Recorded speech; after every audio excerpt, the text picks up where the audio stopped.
ആളറിയോ? എനിക്കറിയില്ല. Alfred Fernandez എന്നാണ് പേര്. ആൽഫിന്ന് വിളിക്കും. 10:30 എത്തുന്നാണല്ലോ മുതലാളി പറഞ്ഞത്.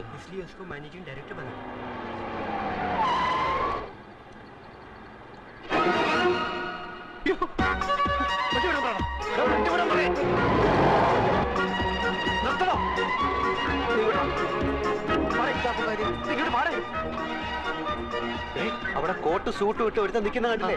അവനാ എന്റെ അളിയൻ, അവിടുത്തെ മാനേജർ. ഞാനീ മാങ്ങാത്തൊരു ഓർത്തുമില്ല.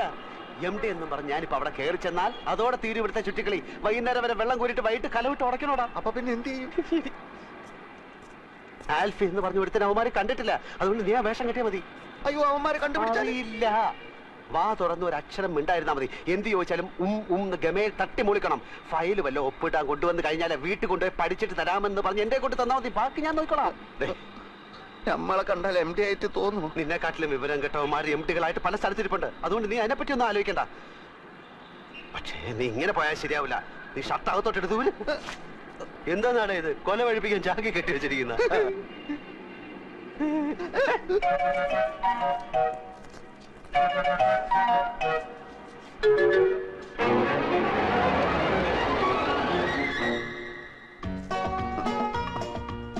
ഇതാണോ ആള്? ചോദിച്ചു നോക്ക്. മിസ്റ്റർ ആൽഫ്രഡ് ഫെർണാണ്ടസ് ആണ്.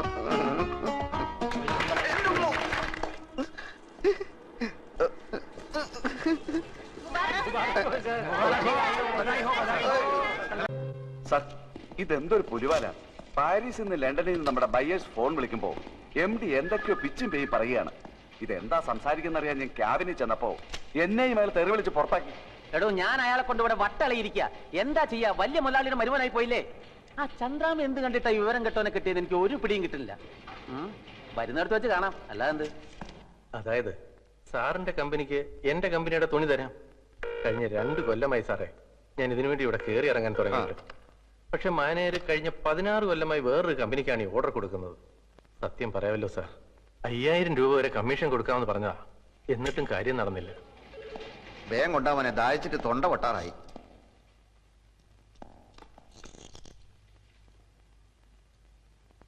പഞ്ചാര കൂടുതലാണ്. നന്നാറിയ എസൻസ് ചേർത്തിട്ടില്ല. ഏത് കടയിൽ നിന്നാടോ ഇത്? പോസ്റ്റ് ഓഫീസിനടുത്തുള്ള ആ ഹമുക്കിനോട് ചെന്ന് പറ, ഇങ്ങനെയല്ല ഗ്രേപ്പ് ജ്യൂസ് ഉണ്ടാക്കാൻ. ഓൻ അറിഞ്ഞൂടെങ്കിൽ ഇങ്ങോട്ട് വരാൻ പറ, നമ്മൾ പറഞ്ഞു കൊടുക്കാം. നാരങ്ങ പിഴിഞ്ഞിട്ടില്ലെന്ന്. ഈടെ ജ്യൂസ് എന്താ വേണ്ടിയത്? Grape, pineapple, orange, mango, sathukudi? ഒന്നും വേണ്ട, താങ്ക്സ്. ഇനിയിപ്പോ നിങ്ങള് മാനേജർക്ക് കൊടുക്കാന്ന് പറഞ്ഞ 5000 റുപ്യന്റെ കമ്മീഷൻ ഞമ്മക്ക് തരുക. ഒരു മുതലാളിക്ക് എങ്ങനെ കമ്മീഷൻ കൊടുക്കുന്നതായിരിക്കും. അത് സാരമില്ല, ഞമ്മക്ക് പൊതുവെ കമ്മീഷൻ വലിയ ഇഷ്ടാ. നിങ്ങൾ 5000 റുപ്യ തരി. നിങ്ങളെ കമ്പനീന്റെ തുണി ഞമ്മളെ കമ്പനി വാങ്ങുന്നു. എന്താ പോരെ? എത്രയോ വർഷമായിട്ട് വേണോട്ടന്റെ വീട്ടുകാർക്കല്ലേ ഓർഡർ കിട്ടിക്കൊണ്ടിരുന്നത്. ഇപ്പൊ ചേട്ടൻ എന്ത് തെറ്റ് ചെയ്തിട്ട് കമ്പനി ഓർഡർ മാറ്റി കൊടുത്തത്? ഞാൻ മാനേജറോട് ചോദിക്കട്ടെ. മാനേജറുടെ സത്യേട്ടൻ ചോദിച്ചു. അപ്പം മാനേജർ പറഞ്ഞു ആൽഫിയാണ് മാറ്റി കൊടുത്തതെന്ന്. മാനേജർ മാറ്റരുതെന്ന് പറഞ്ഞപ്പോ ആൽഫയോട് തട്ടിക്കേറിയെന്നും പറഞ്ഞു. അനിയങ്കുഞ്ഞൊന്ന് വിളിച്ച് ചോദിച്ചു നോക്ക്. സർ, കൺസൈൻമെന്റ് അയക്കാൻ ഇപ്പൊ തന്നെ ഒരുപാട് വൈകി. LC ഓപ്പൺ ചെയ്യണം. LC ഇതുവരെ വന്നിട്ടില്ല. ഓളെവിടെ പോയി? സാർ, ഞാൻ അപ്പോഴേ സാറിനോട് പറഞ്ഞല്ലേ കുഴപ്പമാവുന്നു. ഇതാ വർമ്മ സാർ ലൈനിലുണ്ട്. സാറിനോടൊന്ന് അത്യാവശ്യമായി വീട്ടിലോട്ട് ചെല്ലാൻ. നമുക്ക് സൗകര്യം ഇല്ലെന്ന് പറ. അയാൾ വിളിക്കുന്നിടത്തൊക്കെ ചെല്ലലല്ലേ നമ്മളെ പണി. അങ്ങോട്ട് വരാൻ സൗകര്യം ഇല്ലാന്ന് പറഞ്ഞു. അങ്ങനെ പറഞ്ഞോ? പറഞ്ഞു സാർ. എന്നാ ഞാൻ അങ്ങോട്ട് വരാം. Okay sir. വർമ്മ സാർ ഇങ്ങോട്ട് വരാന്ന് പറഞ്ഞു. നമുക്ക് അർജന്റായിട്ട് പുറത്തേക്കൊന്ന് പോണം. വർമ്മ സാർ വന്നാ അയാളോട് പോയി പണി നോക്കാൻ പറ.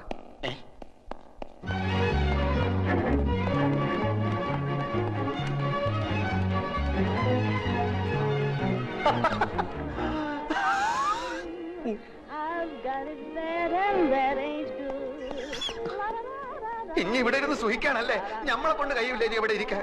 ആകെ കുലുമാല്. മനുഷ്യന് മനസ്സിലാവാത്ത ഭാഷയിൽ എഴുത്തും കുത്തും വർത്താനോ. ഫോണെടുത്ത് പോയാൽ മുഴുവൻ മുടിഞ്ഞ ഇംഗ്ലീഷ്. കുറെ നായിന്റെ മക്കളെ നമ്മൾ കുളിച്ച് തെറി വിളിച്ച് എന്നിട്ട് രക്ഷയില്ല. നീ ഇപ്പൊ എന്തിനാ ഇങ്ങോട്ട് വന്ന്? താൻ എന്തെങ്കിലും അനാവശ്യം പറഞ്ഞിട്ടുണ്ടാവും. അല്ലാതെ വെറുതെ ചൂടാവുന്ന ആളല്ല ആൽഫി. ഞാൻ വേണമെങ്കിൽ മാപ്പ് ചോദിക്കാം സാർ. ആദ്യം എന്താ ഉണ്ടായെന്ന് അറിയട്ടെ.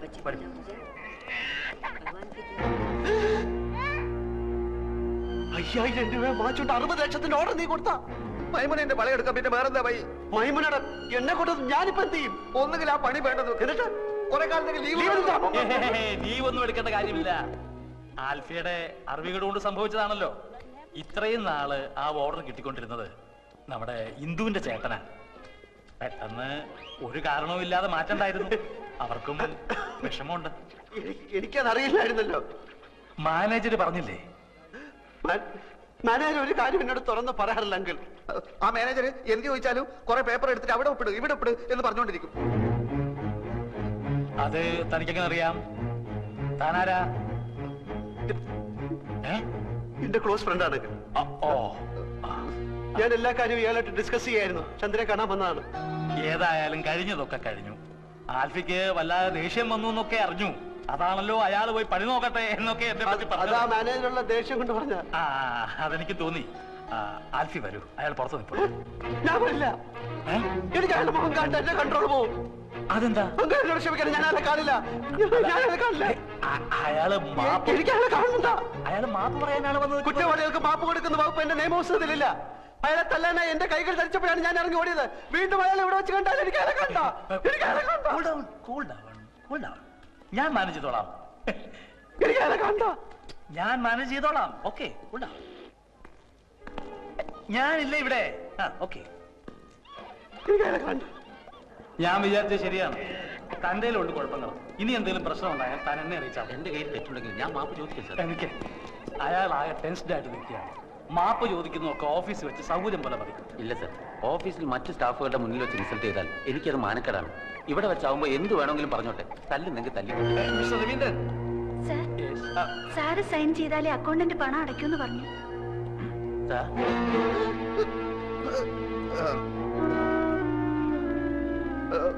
എന്നോട് ആരോടും അകത്ത് വരാൻ പറഞ്ഞത്? എന്റെ മുഖരിക്ക് കണ്ടെന്ന് നമ്മൾ പറഞ്ഞല്ലേ? വലിയ കോട്ടൊക്കെ ആയിട്ട് ഇറങ്ങിയിരിക്കുന്നു. സാർ ഞാനൊരു ഒന്നും പറയണ്ട. ഞാൻ ആൽഫി ആയതുകൊണ്ടും അപ്പു എന്റെ ചങ്ങാതി ആയതുകൊണ്ടും നമ്മൾ പറയാണ്, ഇവൻ എന്ത് ഓഫീസിൽ നടന്നാലും അപ്പ പോരയിലേക്ക് വിളിച്ചു പറയും. മേലാൽ എന്റെ ഓഫീസിൽ നടക്കുന്ന കാര്യങ്ങൾ പോരയിലേക്കോ മറ്റോ വിളിച്ചു പറഞ്ഞാൽ നമുക്ക് ഒന്നുകിൽ ഞാൻ അല്ലെങ്കിൽ ഒരാൾ മാത്രമേ ഓഫീസിൽ ഉണ്ടായി നോക്കിക്കോളൂ. സാർ, ചന്ദ്രാമയോട് ചോദിക്കും സാർ. 9 വർഷമായി ആത്മാർത്ഥമായി ജോലി ചെയ്യാണ് ഞാൻ. ഒരു കംപ്ലൈന്റും കേൾപ്പിച്ചിട്ടില്ല. ഇക്കുട്ടി നിങ്ങൾക്ക് എല്ലാവർക്കും പറ്റിക്കാൻ പറ്റും. കാരണം ഓള് പാവ കിടക്കുന്ന കടപ്പ് കെട്ടിലെ ഭയത്തടി വെട്ടിയിട്ട പോലെ എന്റെ പൊന്നും കട്ടെ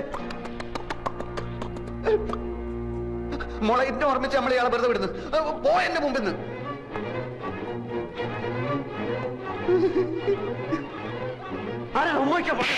അങ്ങനെ പോകരുത്.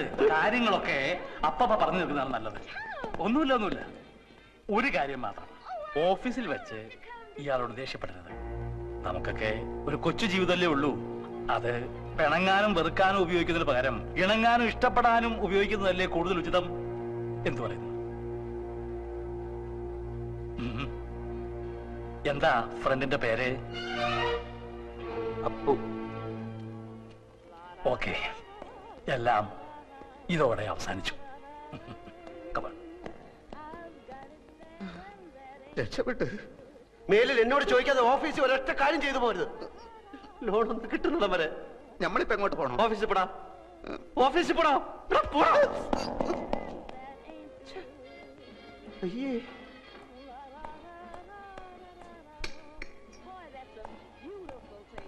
അയ്യേ, ആ വിവരം കേട്ടവൻ ഇങ്ങനെ കയറി ഉമ്മ വെക്കുമെന്ന് ഞാൻ വിചാരിച്ചില്ല. കൂടെ ഉണ്ടായിരുന്ന മാനേജർ എന്റെ അളിയനാണ്. അതുകൊണ്ട് എനിക്ക് കയറി പിടിക്കാനും പറ്റിയില്ല.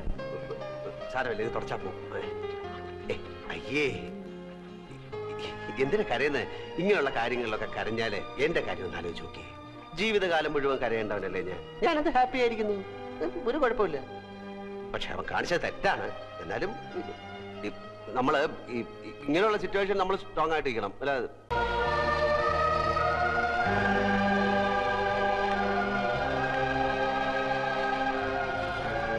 പുറത്ത് പോലീസ് നിൽക്കുന്നുണ്ട്. കുറെ ആൽഫിമാരെ അറസ്റ്റ് ചെയ്യാൻ. തന്റെ സുഹൃത്ത് അപ്പുക്കുട്ടനും ഇത് തന്നെയാ പറഞ്ഞത്. അയാളും ഉണ്ട് പുറത്ത്. അന്തസ്സുള്ള ഓഫീസായത്. ഇതിനകത്ത് പോലീസുകാർ കയറി MD അറസ്റ്റ് ചെയ്തെന്നറിഞ്ഞാൽ ഞങ്ങൾക്ക് അതിന്റെ നാണക്കേട്. അതുകൊണ്ടാ ഞാൻ അവരെ പുറത്ത് നിർത്തിയത്. മനുഷ്യൻ അത്യാർത്ഥി പാടില്ല അല്ലേ? താൻ വരുന്നുണ്ടോ അതോ ഞാൻ അവരെ ഇങ്ങോട്ട് വിളിക്കണോ? വേണ്ട, നമ്മൾ വരാം. പോലീസ് ഇങ്ങോട്ട് വന്നാൽ ഈ ആഫീസിലുള്ള എല്ലാവരും കൂടി നമ്മളെ എടുത്തിട്ട് ഇടിക്കും. ഈ തിങ്ങളെ അടി നമ്മൾ നേരത്തെ കണ്ടിട്ടുള്ളത്. മാമാനെ അടിച്ചിട്ട് മാമാന്റെ എല്ലിന്റെ എണ്ണം കൂടി പല്ലിന്റെ എണ്ണം കുറഞ്ഞ്. എന്നാ വാ. എവിടെ പോലീസ്? എവിടെ പോലീസ്? പോലീസ് ഇല്ല, ഇവിടെ കള്ളന്മാരേ ഉള്ളൂ. ഇത് അരക്കള്ളൻ, ഇത് മുക്കാക്കള്ളൻ, ഇത് മുഴുക്കള്ളൻ. ഇവരെന്താ ഒരുമാതിരി ശവം പോലെ നിൽക്കുന്നത്? ഞാനൊന്ന് വരട്ടി, പുറത്ത് പോലീസ് നിൽക്കുന്നു എന്ന് പറഞ്ഞു. അത് ശരി. പോലീസും പട്ടാളൊന്നുമില്ല, ഞങ്ങൾ നിന്റെ കല്യാണം നടത്താൻ വന്നതാ. വീരാനിക്ക് എണീറ്റ് നടക്കുന്നതിന് മുമ്പ് നടത്തിയില്ലെങ്കിലേ അവളുടെ നിക്കാഹും നിന്റെ മയ്യത്തും അന്ന് ഞാൻ പറഞ്ഞ പോലെ നടക്കൂ. രജിസ്റ്റർ ഓഫീസിൽ പോയി നീ മൈമേനും കൂടി ഇന്ന് ആപ്ലിക്കേഷൻ ഒപ്പിട്ട് കൊടുക്കണം. ആർക്കെങ്കിലും എതിർപ്പുണ്ടോ എന്നറിയാൻ അവർ ഒരാഴ്ച ആ നോട്ടീസ് ബോർഡിലിടും. വീരാനിക്ക് ആശുപത്രി കിടക്കുന്നുണ്ട്, അത് കാണൂല. അത് കഴിഞ്ഞാൽ കല്യാണം. സാക്ഷി ഒന്ന് ഡോക്ടർ മേനോൻ, 2 ലേഹ പോരെ. ഇവിടെ നമ്മളെ ശത്രു അല്ലേ? ഇടാ അതൊക്കെ പണ്ട്. ഇപ്പൊ പടച്ചോണ്ട് പുതിയ രൂപ. ആൽഫിക്ക് കുറച്ചാളോട് ആയുസ് നീട്ടി കിട്ടും. അവിടെ ഉണ്ട്. ഇവിടെ ആരെയും കാണാനില്ലല്ലോ. എവിടെ ആൽഫി? ഇതല്ലേ ആൽഫി? അയ്യോ, പറഞ്ഞതുപോലെ ഇയാൾ തന്നെയാണല്ലോ ആൽഫി. വെളിച്ചത്തിന് കയറി വന്നപ്പോ എനിക്ക് പെട്ടെന്ന് കണ്ടുപിടിച്ചില്ല. ഞങ്ങൾ കുറച്ച് ഫാമിലി മാറ്റേഴ്സ് സംസാരിക്കാൻ. എന്താ ഇയാൾ പുറത്തു പോ?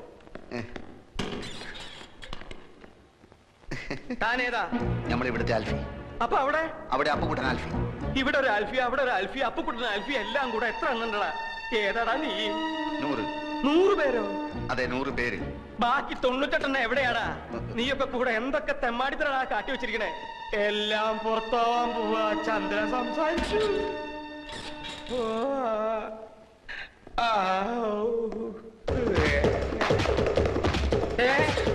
നിന്നെ ഞാൻ വിടില്ല. ഓടിപ്പോണ ആൽഫി എവിടെ? ബാങ്കിൽ പോയിരിക്കാന്നാ പറഞ്ഞ. എന്തിന്? അങ്ങനെ നീ അങ്ങനെ ഒറ്റയ്ക്ക് രക്ഷപ്പെടാൻ നോക്കണ്ട. തൂങ്ങുമ്പോ നമുക്ക് ഒരുമിച്ച് തൂങ്ങാടാ. കേറണം.